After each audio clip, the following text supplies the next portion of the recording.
नमस्कार, आप देख रहे हैं भारत समाचार लाइव और मैं हूं आपके साथ वैशाली। आइए रुक करते हैं आज की खास खबर पर। नवाबगंज तहसील की ग्राम मधुनगला फतेहगंज में बनी गौशाला में कल सैकड़ों गायों के मर जाने की खबर ने पूरे क्षेत्र में तहलका मचा दिया, जिसकी जानकारी मिलने पर पैनी नजर सामाजिक संस्था के अध्यक्ष व रुढ़ेलखंड प्रांत आम आदमी पार्टी उपाध्यक्ष एडवोकेट सुनीता गंगवार मौके पर पहुंची। गौशाला की स्थिति को देखा। गौशाला में बुरी स्थिति में गायों की बहुत जर्जर स्थिति पाई गई। वहां कोई भी उचित व्यवस्था नहीं थी। क्षमता के अनुसार गौशाला में ज्यादा गायें थी। बेहद गंदगी पाई गई। गौशाला में ताला लगा हुआ था। गौशाला का रखरखाव करने वाले ग्राम प्रधान के भाई ने ताला नहीं खोला। कहा कि हमें ताला खोलने की अनुमति नहीं है। गौशाला के नाम पर खेल चल रहा है। गौशाला एक बड़े घोटाले का नाम हो चुका है। इस संबंध में सुनीता गंगवार ने कहा कि वह जो गौशालाओं की दुर्दशा चल रही है, इसके लिए नवाबगंज प्रशासन को लिखित पत्र ग्रामीणों के साथ सौंपेंगी। दोषियों के खिलाफ कार्यवाही की मांग करते हुए गौशालाओं में गायों की उचित व्यवस्था की मांग की जाएगी। कि ये गौशालाएं जो बनाई जा रही हैं, किस बात के लिए बनाई जा रही हैं? ये गौशालाएं बन रही हैं या गौ हत्या का केंद्र बन रहा है? और वैसे बीजेपी सरकार में सबसे ज़्यादा गाय करके इन्होंने सरकार बनाई है और गायों का हम संरक्षण करेंगे लोगों ने जो है सरकार बनाई। तो आज ये गायों के संरक्षण के नाम पर जो ये यहाँ पर गायों की दुर्दशा पाई जा रही है, इसका जवाब कौन देगा? सरकार देगी इसका जवाब, या यहाँ के जनप्रतिनिधि देंगे, या गाय पालने वाले यहाँ के सेवक देंगे? तो इतना बड़ा ये एक तरह से गायों का जो एक तरह की हत्या हो रही है। और गायों के अभी मैंने यहाँ जानकारी ली तो कह रहे हैं गायों को 50 रुपये पर डे के हिसाब से प्रति गाय पे आता है, खाना दिया जाता है। तो 50 रुपये तो एक पशु के लिए कम है, तो उतने में गाय का रखरखाव नहीं हो सकता है। और जो गांव के जो प्रधान के भाई थे जो यहाँ पे अभी रखरखाव करते हुए पाए गए हैं, उन्होंने ये भी बताया ना तो यहाँ पे कोई चिकित्सा की व्यवस्था है, चिकित्सक यहाँ नहीं आते हैं और कोई भी सुनवाई नहीं होती। अगर ये प्रशासन स्तर पे यहाँ पे लाइट नहीं लगी है, यहाँ पे उचित व्यवस्था भी नहीं है। आप यहाँ देख रहे हैं, इधर दिखाइए कि जितना स्थान है उसके स्थान से ज़्यादा यहाँ पर पशु हैं। पहली बात तो ये है।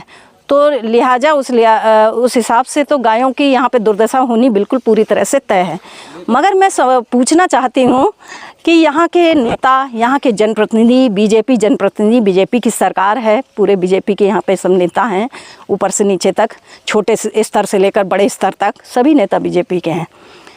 उनके पास इस बात का जवाब क्यों नहीं? वो साइलेंट क्यों हो जाते हैं गाय के नाम पर?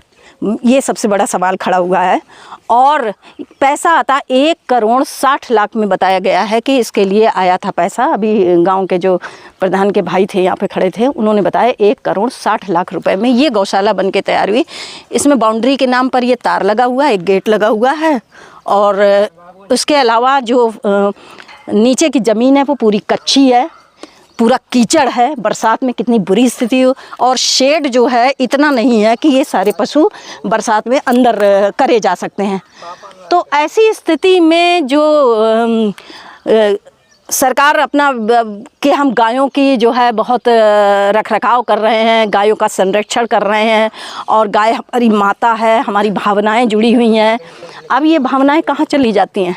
और यहाँ पर जो है कल की जो स्थिति थी, लोगों ने, ग्रामीणों ने बताया है कि कम से कम यहाँ पे 50-60 गाय मरी हुई थी। उसमें कुछ जिंदा भी थी जिन्हें ट्रैक्टरों से खींचकर ले जाया गया और उनको ज़मीन में गाड़ दिया गया। मतलब जिंदा गाय को भी उसका ट्रीटमेंट करने के बजाय उन्हें खदेड़ कर मराऊ स्थिति में लगभग थी और उन्हें गाड़ दिया गया। ये सब चल रहा है गायों के नाम पर। और आना चाहे कोई संस्था आना चाहे कि देखने के लिए, तो गाय गौशालाओं का दरवाजे नहीं खोले जाते हैं। इतना छुपाया जाता है कि ऐसा लगता है जैसे कोई ये गौशाला नहीं, खुफिया विभाग है कि कहीं किसी।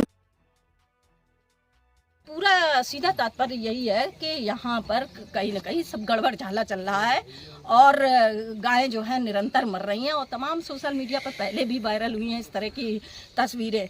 तो मैं सरकार से ये कहना चाहती हूँ कि ये ढोंग रचाना बंद कर दें कि आप गायों का संरक्षण कर रहे हैं। इससे पहले जब बीजेपी सरकार नहीं थी तो शायद ज़्यादा अच्छी स्थिति थी। और यहाँ पे जो तमाम दल बने हैं गायों के नाम पर, और तो वो दल क्या कर रहे हैं, जो गायों को लेकर हंगामा काटने के लिए आते हैं और अगर कहीं मरी हुई गाय मिल जाए तो किसी न किसी मुसलमान का नाम रख के उसके ऊपर मुकदमा लगाने के लिए ये दल चले आते हैं कि और उसके बाद पैसा वसूली का